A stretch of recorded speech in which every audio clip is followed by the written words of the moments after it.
Please begin. When my friends talk about their family problems, sometimes they are harsh.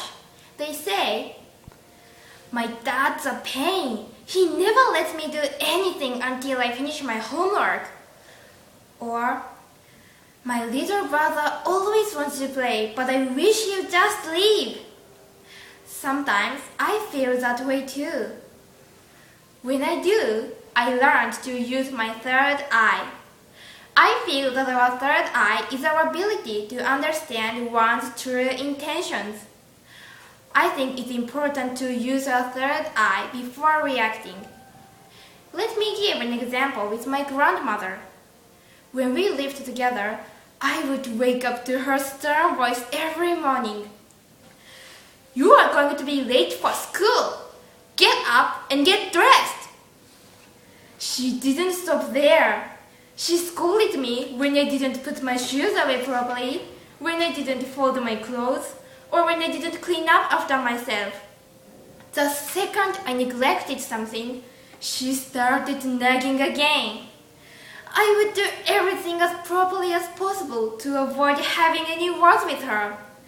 She was so scary.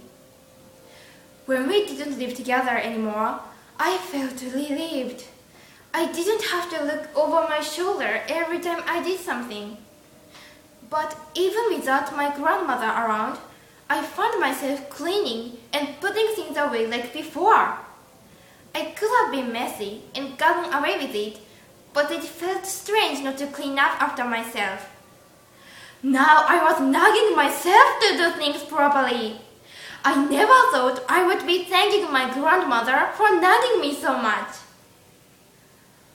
Now, let's talk about my mother.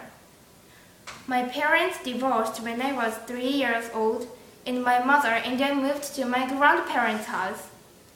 My grandparents spent much more time with me than my mother did. My mother would come home from work late, eat dinner, and go straight to bed. On her only day off, she would sleep most of the day. I wanted to play with her, but my grandmother would say, "Let her rest. She's had a long day." I didn't understand why we couldn't play even for a little bit. My mother and I moved out 3 years later, and she became my only family member at home. But she still didn't do much with me because she was always tired. I would tell my mother about my friends and school life, but she didn't respond much after listening. She didn't pay much attention to me, so I spent a lot of time at home alone. I would sometimes cry because I was so lonely. A lot changed when my mother had an important talk with me. She loved her job, but she told me, "I want to look for another job with less hours. I don't want you to be at home alone so much." I said, "Mom, don't worry about me. I'll be fine."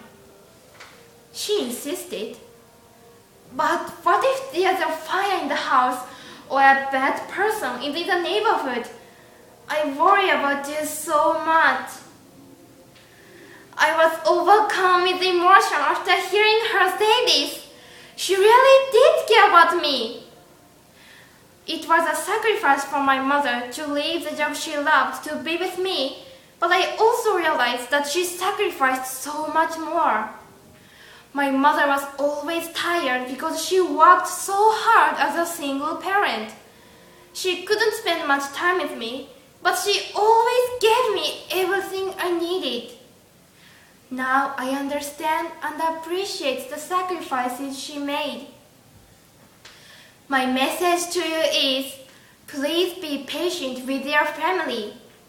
The surface can be misleading. Let's use our third eye to dig deeper and understand their point of view. They may do things because they care for us and love us. Let's be open-minded and try to understand them. Our family is our strongest bond, so let's protect that important bond. Please don't turn a blind eye. appreciate your family and their efforts. Thank you.